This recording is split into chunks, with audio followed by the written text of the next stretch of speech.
আসতে না আসতেই এই যে জুলাই হত্যার বিচার আইসিটিতে হচ্ছে, দিল চিফ প্রসিকিউটরকে সরায়। যে চিফ প্রসিকিউটর আর কেউ চ্যালেঞ্জটা নিচ্ছিল না ওই সময়, আইন উপদেষ্টা কে ছিলেন, এই যে প্রফেসর আসিফ নজরুল, ও নিজেই তো বলেছেন যে আর কেউ তো চ্যালেঞ্জটা নিতে আসে নাই আগে। এই চিফ প্রসিকিউটর অ্যাডভোকেট তাজুল সে এগিয়ে আসছে, এবং সে দিন রাত কমপক্ষে 18 ঘন্টা করে কাজ করেছে তারা। আমি জানি, আমি তো আইসিটিতে গিয়েছি, বহুবার গিয়েছি। আমি আমার বন্ধু কর্নেল হাসিনা গিয়েছি। তো আমরা দেখেছি তারা শুক্র নাই শনি নাই, পরে তারা প্রথম 1 বছর 18 ঘন্টা কাজ করে তারা সবকিছু গুছিয়ে আছে, তারা লাঞ্চ খাওয়ার টাইম পায়। এই যে একটা অভিজ্ঞ, দক্ষ এবং কঠিন সৎ একটা লোককে চিফ প্রসিকিউটর পদ থেকে সরাই দেবে, এটা লক্ষণ। তারপরে আমরা দেখতে পাচ্ছি এ ছাড়া পায়, ও ছাড়া পায়, এর জামিনের প্রসেস করে, ওটা করে, সেটা করে। কেন? ওয়াই? মানে দেশটা তো সেই আবার মাফিয়াদের হাতেই পড়ে গেছে। এই যে অ্যাটর্নি জেনারেল সাহেব ছিলেন, ওই পদে থেকেই নির্বাচন করলে কিভাবে হবে?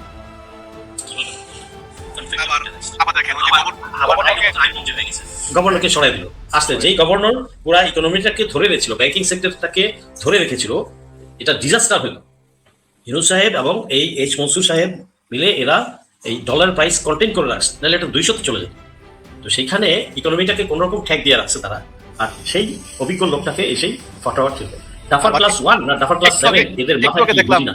ঢাকা বিশ্ববিদ্যালয়ের নতুন ভিসি বিএনপির শিক্ষা বিষয়ক সম্পাদক ডক্টর ওবায়দুল, মানে তারেক রহমানের মানে চোখে এই হচ্ছে যোগ্য বিএনপি শিক্ষা বিষয়ক সম্পাদক, এই হচ্ছে যোগ্য। এবং দেখেন মেট্রো রেলের MD is a very highly experience man, তাকে সরায়, এবং দুদক মনে হয় সরাই দিল, বা দুদকের চেয়ারম্যান সে নিজের থেকে সরে গেল। তো ইভেন আরো কয়েকটা জায়গায় যেগুলো আমরা এখনো জানি না। তো এইটা কি রাষ্ট্র পরিচালনার, সুষ্ঠুভাবে রাষ্ট্র পরিচালনার লক্ষণ? এই জ্ঞান নিয়ে রাষ্ট্র পরিচালনা হবে? আরে ভাই, রাষ্ট্রের স্বার্থে রাষ্ট্র পরিচালনার জন্য দলীয় লোক নিয়োগ দিতে হবে এমন কোনো বাধ্যবাধকতা নাই। সবচেয়ে যোগ্যতম, দক্ষ, সৎ, এক্সপার্ট লোকটাকে পদায়ন করতে হবে। রাষ্ট্রের প্রত্যেকটা উপজেলা পরিষদ, পৌরসভায় সব জায়গায় হ্যাঁ, প্রশাসক নিয়োগ দিচ্ছে। এই যে প্রশাসক নিয়োগ দিল, তাদের যোগ্যতা একজন তো মেট্রিক পাস, একজন matric pass. Is it the qualification? এটা কি যোগ্যতা হতে পারে? আর তারেক সাহেব এইভাবে এই ছোট চামার দিয়ে আপনি দেশ চালাবেন? এতই সোজা রাষ্ট্র চালানো? তারেক সাহেবের নিজেরও তো রাষ্ট্র চালানোর অভিজ্ঞতা নাই। সেই জায়গায় কি তার একটু সচেতন হওয়া উচিত ছিল না? যে আমি তো আগে এমপি ছিলাম না, আমি কোথাও কোনো গভর্নমেন্টের চাকরিও করি নাই, আমার প্রশাসন সম্পর্কে অভিজ্ঞতা নাই, তাহলে আমার কি করা উচিত? ভালো লোকগুলাকে টানা উচিত। আমার নাই, কিন্তু আমার রাষ্ট্র যদি চালাতে হয়, চোর বাটপাট দিয়ে চালাবেন, চান্দাবাজ দিয়ে চালাবেন, চান্দাবাজ দিয়ে চালাবেন, চান্দাবাজ দিয়ে কেন? এই চান্দাবাজ একটা দিছে কি বানাইলো, কি বলছি, সড়ক আচ্ছা, সে পয়লাই একটা ক্যাচাল তুললো, চাঁদা সমঝোতার চান্দা দিল। What is this nonsense? মানে কোন দেশে, মানে অশিক্ষিত মূর্খরা দেশ চালাচ্ছে, সিটে বসা দিচ্ছে সবগুলা, যে যে দিকে পারে লুটে খাওয়ার ধান্দা করলে মানুষ। আরে আওয়ামী লীগে তো পিটা ওই পারে পাঠাইছে, এই বিএনপিকে কোন পারে পাঠাবে? কোনো পার তো জায়গা পাবে না, নেতা কয়েকটা হয়তো জায়গা পাবে, বাকিগুলো তো বঙ্গোপসাগরে পড়বে, বঙ্গোপসাগরে নিয়ে ফেলাবে। লাঠির চলা দিয়ে যখন বাড়ি শুরু করবে মানুষ, তখন বুঝবে। আর মানুষ সেই 2005 সালের থিওরিতে তারা বসে আছে, যখন রাজত্ব করে গেছে তারা। তোমার এই 20-21 বছর পরে মানুষের মন মানসিকতা পরিবর্তন হয়েছে, ভোটারের পরিবর্তন হয়েছে, মানুষ দেখতে শিখেছে, বুঝতে শিখেছে, সোশ্যাল মিডিয়ার একটা ইনফ্লুয়েন্স আছে, মানুষ আগের চেয়ে রাজনৈতিকভাবে অনেক সচেতন। আর ইয়াং জেনারেশনের ভোটার হচ্ছে প্রায় 30%, 1/3 অফ দি ভোটার্স। তো ইয়াং জেনারেশন তো ছেড়ে দেবে না দেশ। এখন পান দোকানদারও কিন্তু পলিটিক্যাল অ্যানালাইসিস ভালোভাবে করতে পারে, হ্যাঁ, কিন্তু আমার নেতারা পারে না। সমস্যাটা হচ্ছে এইখানে। আচ্ছা, নেতারা পারবে কেন? ভারত মায়ের দিয়া ভোগ দিছে, ওখানে ভোগ দিছে, দেবীর ইয়েতে বেদিতে ভোগ দিছে, আর ভাবছে ভারত তাদের টিকে রাখবে। আরে হাসিনা শেখ পুরা রাষ্ট্রযন্ত্র তার পুরা হাতে নিয়ে টিকে থাকতে পারে নাই, আল্লাহর দয়া দুধের বাচ্চারা তুই মেরে উড়াই দিচ্ছে। তোমরা কি আওয়ামী লীগের চেয়ে বেশি expert? Not at all. BNP কখনোই আওয়ামী লীগের মতো অ্যাগ্রেসিভ বা ফিরোসাস হতে পারবে না। তাহলে কোন ভরসায়, কোন আশায়? আর যে ভোটে যে আসলো, ভাই ভালো কথা, যেভাবেই আসছো, ভোটটা যে 100% চুরি করে আসছে, এটা তো এখন প্রতিটা পাড়ায় মহল্লায় গলিতে সবাই জানে। প্রথম 1 সপ্তাহ অনেকের ডাউট ছিল, বিএনপির নেতারা কি জানে না, তারেক রহমান সাহেব নিজে কি জানেন না, শীষা সালাউদ্দিন জানেন না, জামাত জানে না, সবাই জানে যে ভোটটা কিভাবে উল্টায় ফেলা হয়েছে। জামাত 196 থেকে 203টা সিট থাকে, বাদ দিলাম 96-203, 190টার উপরে তো কনফার্ম।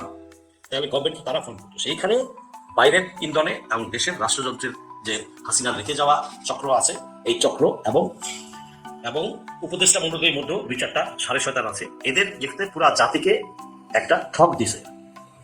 কি দরকার ছিল? আর তারেক রহমান সাহেব নিজেও তো জানতেন, বিএনপির সিনিয়র নেতারাও জানতো যে এবার তারা 40 থেকে 70টা সিট পাবে বা 80টা পাবে, বড় জোর। ফাইন, আপনি থাকতেন এইভাবে, আপনি কি দরকার ছিল? আপনার দেশপ্রেম কোথায়? তার মানে আপনার দেশপ্রেম নাই। আপনি অসততার আশ্রয় নিয়েছেন। আপনি টোপ গিললেন কেন? রয়ের টোপ গিললেন কেন? আপনি বাইরের প্রেসক্রিপশনের টোপটা গিললেন কেন? আপনার দেশপ্রেম কোথায় তাহলে? আপনি শহীদ রাষ্ট্রপতির ছেলে, জিয়ার ছেলে, আপনি ম্যাডাম খালেদা জিয়ার ছেলে। আপনার রক্ত তো এইভাবে কথা বলার কথা না, এইরকম কাজ করার কথা না কোনোভাবেই। তাহলে এতটা মেরুদণ্ডহীন হলে রাষ্ট্র চালাবে কিভাবে?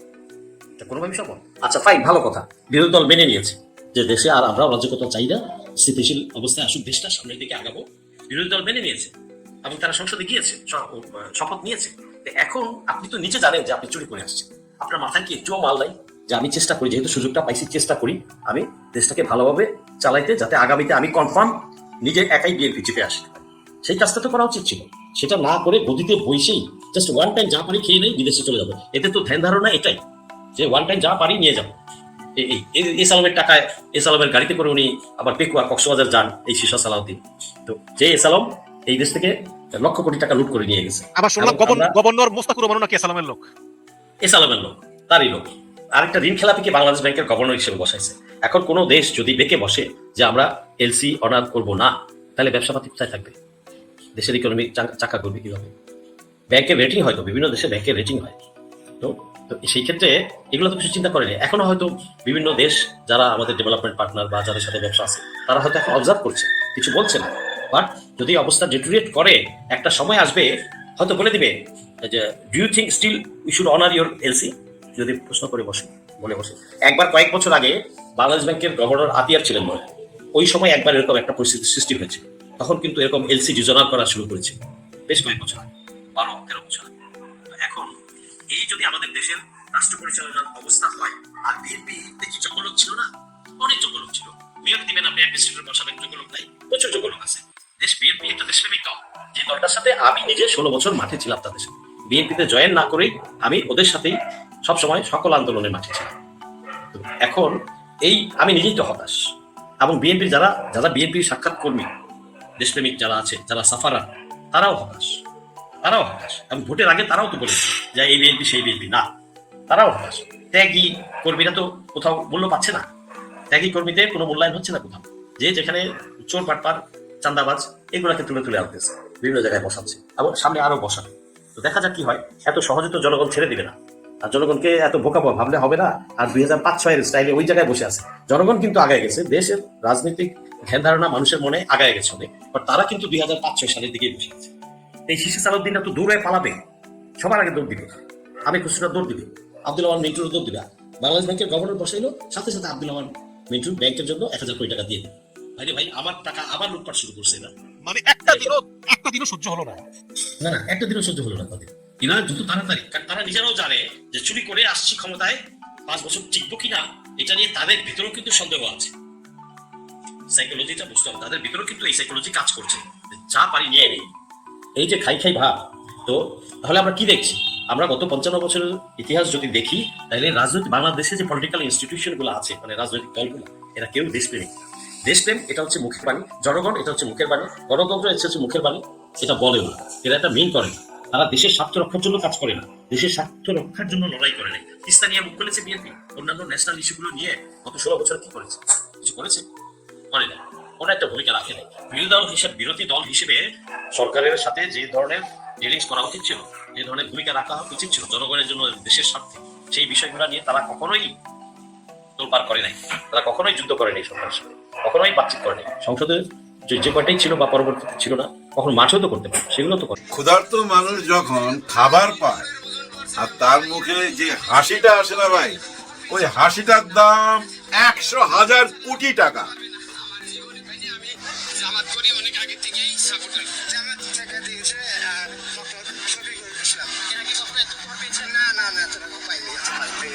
সবাই খুশি, সবাই খুশি।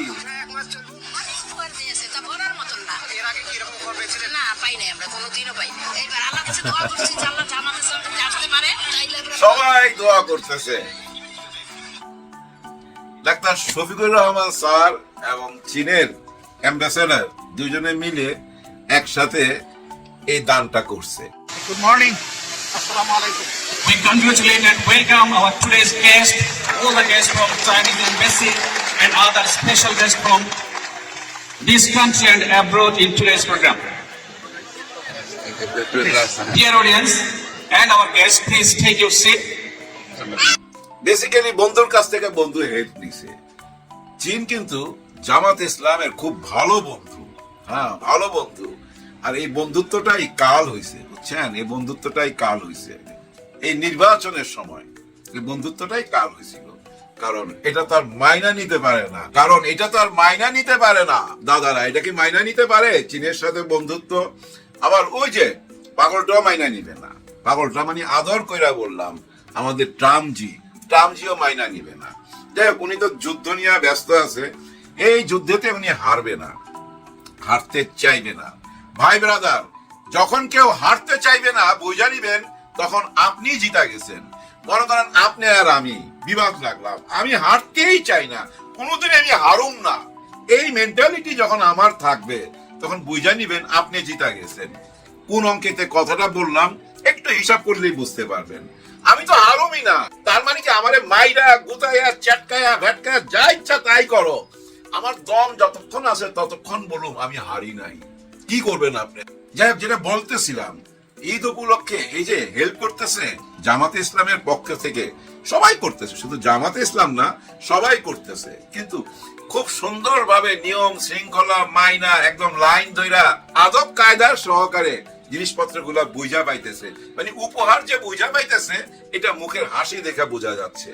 আবার অন্য অন্য জায়গায় যারা দান করতেছে ওখানে ধাক্কা ধাক্কি, মারামারি, অভিযোগ আর অভিযোগ, যে বাড়িওয়ালা পাইছে আমরা তো পাই নাই, আমরা ভাড়াটিয়া, হ্যাঁ এরকম অভিযোগ আসতেছে। সেটা কিসের উপহার আর নাইবা বললাম। যাই হোক, দেখেন রাজনীতিকে কঠিন করে দিল কে জানেন? হাসনাত আব্দুল্লাহ। এখন কিন্তু প্রায় সব এমপিরাই মোটামুটি মাঠে নামছে ওই যে হাসনাত আব্দুল্লাহর পথে। সবাই কিন্তু মোটামুটি দান খয়রাত করতেছে, করতে তো বাধ্য।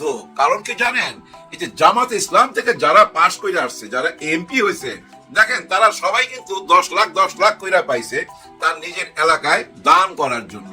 এটা আগে থেকেই এই প্রথা চলে আসতেছিল, আমরা জানতাম না। আজকে দেখলাম জামাত ইসলামের সবাই ওই 10 লাখ টাকাকে ভাগ কইরা 3,000 টাকা কইরা প্রায় 350 ফ্যামিলিকে দিচ্ছিল। একটা জায়গায় দেখলাম, আরেক জায়গায় দেখলাম 2,000 করে দিচ্ছে, এবং সব টাকা দিয়ে দিচ্ছে। এই দেখা দেখি এখন সবাইকেই টাকা দিতে হবে, এই দেখা দেখিতে দেখবেন সবাইকেই টাকা দিতে হবে। ওই 10 লাখ টাকা কেউ হজম করতে পারবে না, সবকিছু গরিবের মধ্যে বিলাই দিতে হবে, না দিলে তো মান ইজ্জত থাকবে না। এর জন্য হাসনাত কিন্তু দোয়া পাবে, সারা বাংলাদেশ থেকেই দোয়া পাবে। কারণ এই সিস্টেমটা সেই তো চালু করলো, এটা তো আমরা জানতাম না। এটাই নতুন বাংলাদেশের পাওয়া। হ্যাঁ ভাই, এটাই নতুন বাংলাদেশের সবচেয়ে বড় পাওয়া। দেখেন ভাই ব্রাদার, জাতীয় নির্বাচনে জামাত ইসলাম 11 দল পরাজয় করছে, যেভাবেই পরাজয় হয়ে গেছে, এবং সরকারে চলে আসছে বিএনপি। এখন জামাত ইসলামের বিরোধী দল হিসেবে একজন এমপি তার নিজের এলাকার জন্য কি কি উন্নয়নমূলক কাজ করতে পারে সেটা সামনে নিয়ে আসা, সেটা সামনে নিয়ে আসলেই সবাই আসতে বাধ্য। হ্যাঁ ভাই, সবাই আসতে বাধ্য হবে। অলরেডি ভাই বলা বলি শুরু হয়ে গেছে যে দেখেন জামাতে ইসলামের ওরা ক্ষমতায় আসে নাই, তারপরও জনগণের পাশে দাঁড়ায় রয়েছে, জনগণকে সহযোগিতা করতেছে, যতটুকু সম্ভব সহযোগিতা করতেছে। এই যে বলা বলি আরম্ভ হইলো না, এটাই একটা ভালো দিক। এবং এইভাবে ভালো ভালো কাজ কইরা আগে যাইতে হবে, কারণ সামনে তো আবার নির্বাচন। ওই 5 বছরের পরের নির্বাচন না ভাই, সামনে স্থানীয় নির্বাচন আছে না? যেমন দেখেন এই যে সিটি কর্পোরেশনের মধ্যে, এগুলো তো নির্বাচনের মাধ্যমে আসার কথা, কিন্তু বিএনপি তাদের লোকজন বসায় দিছে সব জায়গায়। বাংলাদেশ ব্যাংকের গভর্নর থেকে আরম্ভ কইরা ভাই যেখানে যেখানে পারতেছে নিজের লোক সেট কইরা দিতেছে। এখন প্রশ্ন করতে পারেন কেন দিবে না? ওনারা পাস করে আসছে, ওনাদের লোকই তো দিবে, এটাই তো স্বাভাবিক। কিন্তু ওই যে আমরা বলতাম ডক্টর ইউনূসের আমলে যে নিজের লোক বসাইছে, সব জায়গায় নিজের লোক বসাইছে, ওনারাও নিজের লোক বসাবে।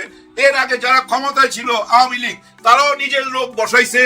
তাহলে কেন বলেন সবার আগে বাংলাদেশ, সবার আগে আমার দল, এটাই তো বলা উচিত। সবার আগে আমার বাংলাদেশ, এইটা বইলা যদি আপনি নির্বাচনে ভোট নেন আর ভোট নেওয়ার পর বলেন সবার আগে আমার দল, তাহলে তো হইল না।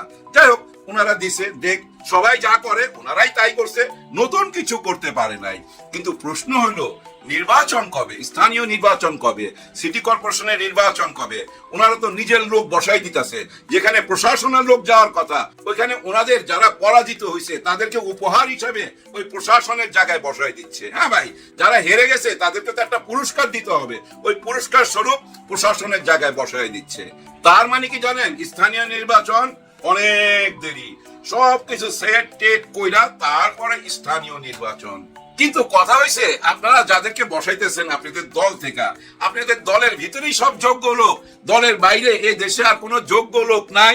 যেমন দেখলাম বিশ্ববিদ্যালয়ের একজন ভিসি কে দেওয়া হয়েছে, একজন ভদ্র মহিলাকে, ওনার নামটা আমার এই মুহূর্তে মনে নাই, যাক পরে মুখস্থ করে উনি, ওনার কি যোগ্যতা, ওনার যোগ্যতা কি জানেন? লাগারে লাগা, লাগারে লাগা। হ্যাঁ, উনি এই ধরনের স্লোগান দিছে, লাগারে লাগা, লাগারে লাগা, লাগা মানে ধান লাগা, এভাবে স্লোগান দিছে। উনি হইছে ভিসি। এখন আমি জানি না ভাই এটা কেমন। এই যে আমি আপনাদেরকে দেখাই, লাগা, হ্যাঁ হ্যাঁ, ইনি হচ্ছেন ভিসি, ঢাকা বিশ্ববিদ্যালয় না কোন বিশ্ববিদ্যালয় জানি না, একটু আগে দেখলাম। আচ্ছা, এখানে কি লেখছে? ভিসি হওয়ার যোগ্যতা যদি রাজনৈতিক উপাসনা হয়, শিক্ষার উন্নয়ন হবে কিভাবে? এরকম একটা প্রশ্ন কইরা উনি এই ভিডিওটা ছাড়ছে। ভিডিওটাকে আরেক নজর দেখবেন, ভালোই লাগে কিন্তু।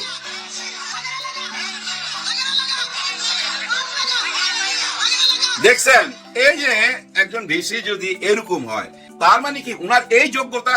এইভাবে কি আপনারা সবাই যোগ্যতা বিচার করছেন যে কে কত লাগাইতে পারে, কে কত তেল মারতে পারে, শুধু কি তাদেরকেই বাইচা নিছেন? এরকম যদি হয় তাহলে তো ভাই কোনো পরিবর্তন আসলো না। আমরা নতুন কিছু দেখতে চাইছিলাম, কিন্তু নতুন কিছু এই পর্যন্ত কিন্তু পাইনি, না এ পর্যন্ত পাই নাই। কিছুক্ষণ আগে দেখলাম জেলখানা থেকে এক নেতা বাইরিতেছে, মনে হয় আওয়ামী লীগের, বেচারা বুঝছেন, তার বউ বাচ্চার লোকে দেখা করতে পারে নাই, আবার টিভি ধইরা গাড়িতে উঠায় ফেলাইছে, চিৎকার করতেছিল বাড়িতে যাওয়ার জন্য, যাইতে পারে নাই। ঠিক এরকম দৃশ্যগুলাই কিন্তু আগে দেখতাম, আগে যা দেখতাম এখন তাই দেখতেছি। এখন আপনারা বলতে পারেন ও আওয়ামী লীগের নেতা, ওরা ঢুকে ভালোই করছে। আমার কথা কি জানেন, তাহলে জেল থেকে ছাড়ার দরকারটাই কি ছিল? ওরা জেলেই রাইখা দেন না। এই যে বাইরেবার সময় খপ করে আবার ধইরা গাড়িতে উঠান, সবাই হাতে তো মোবাইল, ওরা আবার ওইটা ছবি তুলে যখন পাঠায় দেয় তখন ভাই সন্দেহ জাগে, আবার কি স্বৈরা শাসক আসবে এই দেশে? এরকম প্রশ্ন মানুষের মধ্যে জাগে না? নিশ্চয়ই জাগে। এইসব দৃশ্য তো আগে আমরা দেখছি, এগুলো আর দেখতে চাই না। হয়তো অনেকেই বলবেন ওদের তো দল নিষিদ্ধ, তাহলে ওরা রাস্তায় কেন নামে? ওদের ধৈরা ভালো করছে, এইভাবে ধৈরা ধৈরা ঢুকায় দেয়। কিন্তু কত ঢুকাইবেন? এই যে স্থানীয় নির্বাচনের কথা বললাম না, এই স্থানীয় নির্বাচনে দেখবেন স্বতন্ত্র দাঁড়াবে, আওয়ামী লীগ থেকে স্বতন্ত্র দাঁড়াবে, শত শত না হাজার হাজার। রুখতে পারবেন? রুখতে পারবেন না, কেউ থামাইতে পারবেন না তো, কারণ যে সরকারে থাকে তার হাতেই তো সব কিছু। সে কোন পলিসিতে দেশটাকে আগায় নিয়ে যাবে, কোন সিস্টেমের মধ্যে ফেলবে, এটা তো তার ব্যাপার। আমাদের দেশের সিস্টেমটা কি, এইটুক শেয়ার করে ভিডিওটা শেষ করব। এই যে চীন বাংলাদেশ মৈত্রী সম্মেলন কেন্দ্র, যেটা চীন মৈত্রী সমিতি হিসেবে আমরা চিনি, ওইটা কাদের করা আপনারা তো জানেন। আজকে doctor Shafiqur Rahman sir clear করে দিছে, যেটা আগে জানতাম না। জানলাম কি, এই চীন মৈত্রী সমিতি করতে গিয়া যত টাকা লাগছে সমস্ত টাকা চীন দিছে, বাংলাদেশের একটি টাকাও নাই এখানে। এটা হলো ফ্রেন্ডশিপের জন্য, বন্ধুত্বের জন্য, যার জন্য নাম দেওয়া হয়েছে চীন বাংলাদেশ মৈত্রী। দেখেন, বন্ধুত্ব, কিন্তু এই নামটাকে চেঞ্জ করলো কেন? কারা চেঞ্জ করছিল মনে আছে? এটার নাম রাখা হয়েছিল বঙ্গবন্ধুর নামে। চীন মৈত্রী ফালাই দিয়ে ওই সাইনবোর্ড বঙ্গবন্ধুর নামে। কারণ কি, আওয়ামী লীগ এবং শেখ হাসিনা কি এইটুকু বুঝতে পারে নাই যে এটা যদি আমি মুছা ফেলাই চীন মাইন্ড করতে পারে, কারণ ওদের টাকা দিয়েই তো এটা করা। তারপরেও কেন এই নিমক হারামি, এই নিমক হারামি করতে বাধ্য হয়েছে? কারণ কি জানেন, পার্শ্ববর্তী দেশ থেকে এটা মাইনা নিতে পারে না তো। কারণ কি জানেন, এই চীন মৈত্রীতে বাংলাদেশের সমস্ত বড় বড় অনুষ্ঠানগুলা এখানে হয়, আর এগুলো যখন খবরে আসে তখন কি দেখায়? বাইরে থেকে একটা বিরাট মাস্টার শট দেখায়, তারপরে কি দেখায়? বাংলাদেশের পতাকা এবং চীনের পতাকা উঠতেছে। কারণ দুজনের বন্ধুত্বের এই সিম্বলটা দেখায় না, ভিতরে দেখায় কারা কারা কি অনুষ্ঠান করতেছে। এখন দেখেন ওইখানে ওই বাংলাদেশ আর চীনের যখন পতাকা দেখায় তখন ওইটা ওদের খারাপ লাগে। খারাপ লাগে বলেই বলছে এটাকে তাড়াতাড়ি চেঞ্জ করো, ওইটা দেখতে চাই না, ওইখানে বঙ্গবন্ধুর নাম দাও। এইভাবে বঙ্গবন্ধুর নাম যেখানে সেখানে ঢুকাইয়া এই নামটাকে পচানো হয়েছে ভাই।